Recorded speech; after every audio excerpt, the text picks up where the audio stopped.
Just wanted to do a quick little demo of the Atomic Amplfirebox Mark II that I got myself as a Christmas present. It's actually pretty sweet. I dialed in a decent clean and a decent dirty channel with it. So let me see if I can see my messy desk and stuff there. But it's a pretty cool little preamp in a box. I'm a huge fan of Atomic. I've been using the Atomic Amplifier 12 for a while live, and it's just killer.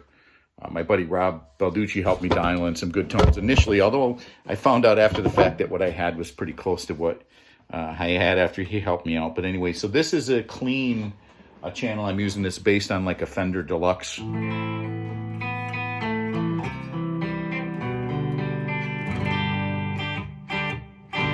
Got that tiniest little bit of reverb in there. This is my bridge pickup. It's an Andy Timmons AT1.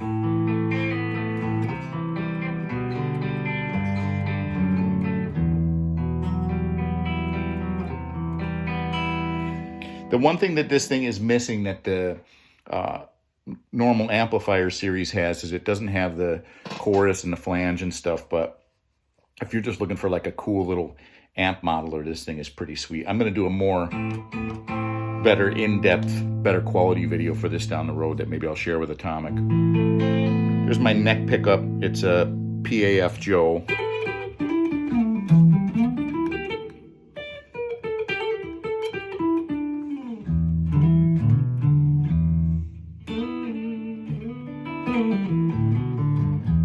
Hopefully you're not hearing my naked strings clanking too much.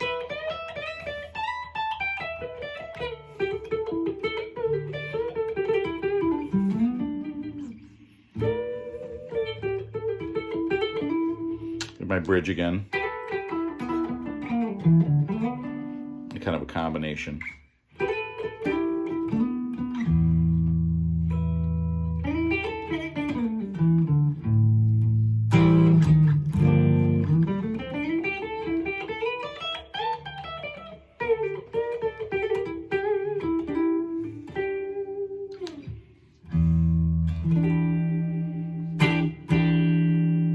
Neck, bridge. All right, here's the crunch that I set up for myself. It's using the Friedman patch.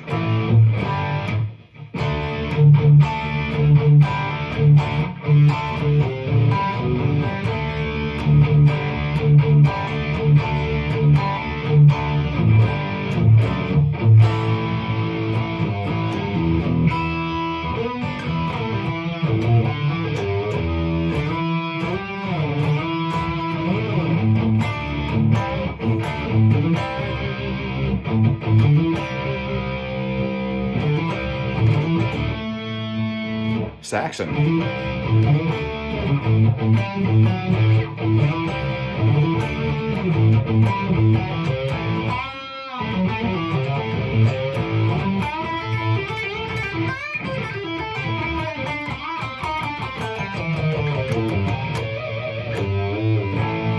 So that's my crunchy rhythm tone. I think that's plenty of gain for lead even.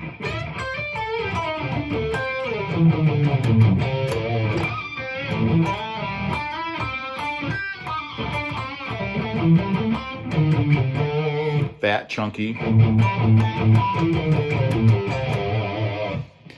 Then when I go to my dirty channel, it's a similar amp model. It's the same Friedman Heavy Brown Eye channel, but now I've got like their Ibanez Tube Screamer emulation as a boost in front of it. I tried it with the real Tube Screamer, and the emulation is actually quieter. The tone is not really that much different. You can't tell the difference. So to me, and I tried this with the Amplifier 12 too. The Tube Screamer emulation is so much quieter than a real Tube Screamer. I would never use a real Tube Screamer with this setup. But the cool thing about this amplifier is you could run it as just like your amp direct into PA and run whatever pedals you want to do in front of it. In fact, I've done that with other modelers before. Before I had everything dialed in, I just used the modeling for the amp and then just put a phase 90 in front of it or whatever, and off I went. This has some delay on it, and it's the delays and the reverbs. The reverbs are pretty good. They're really good. This has a slight plate reverb, but the delays in this thing are just sublime.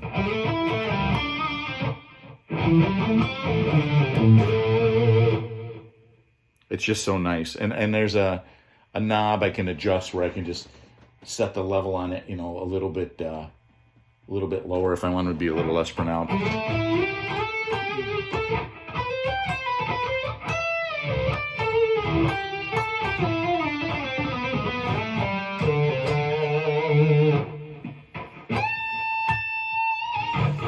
And there's different types of delay too. There's analog, there's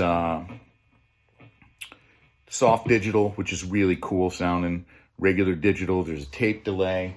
In fact, let me look over here at this. Why not? While I'm doing this. Like I said, I'm going to do a much better one later on. I'll switch it over to the analog. The analog is really nice.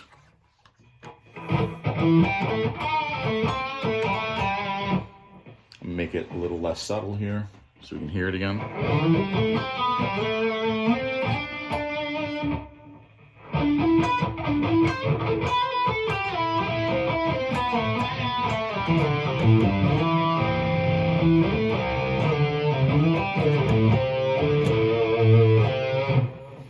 But I like that fat, beefy mid-range.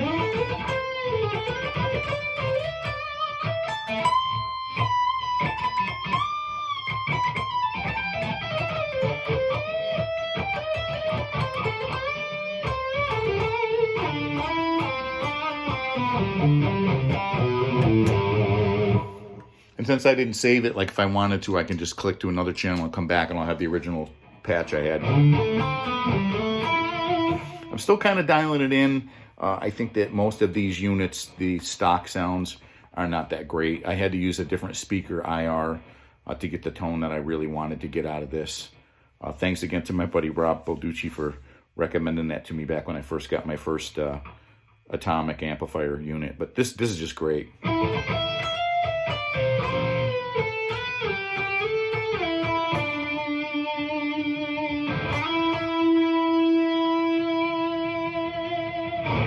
And I saw a thread online where somebody said that you can't get feedback out of these. Now I have this like not much louder than my speaking voice, and I can hold notes.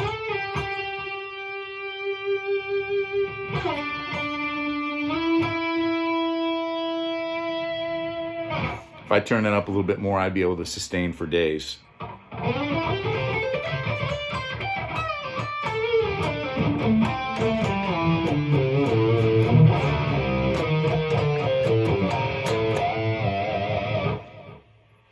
Anyway, if I had any, I still got to dial those tones in a little bit. Those, you know, I mean, I spent some time on them, but they're almost where I want them. Here's back to that crunch rhythm.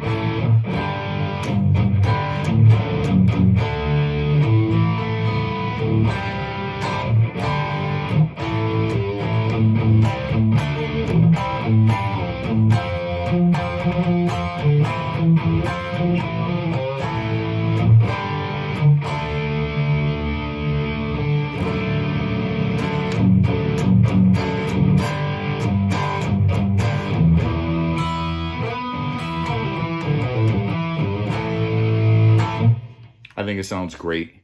Again, I'm going to keep dialing it in more, but I think what I've got so far is pretty cool. If you watch this whole video, thank you. I'm going to do a better one where I can maybe do a computer screen capture so you can see what I've got going on with the knobs on there and stuff too, with more details. Thanks for watching.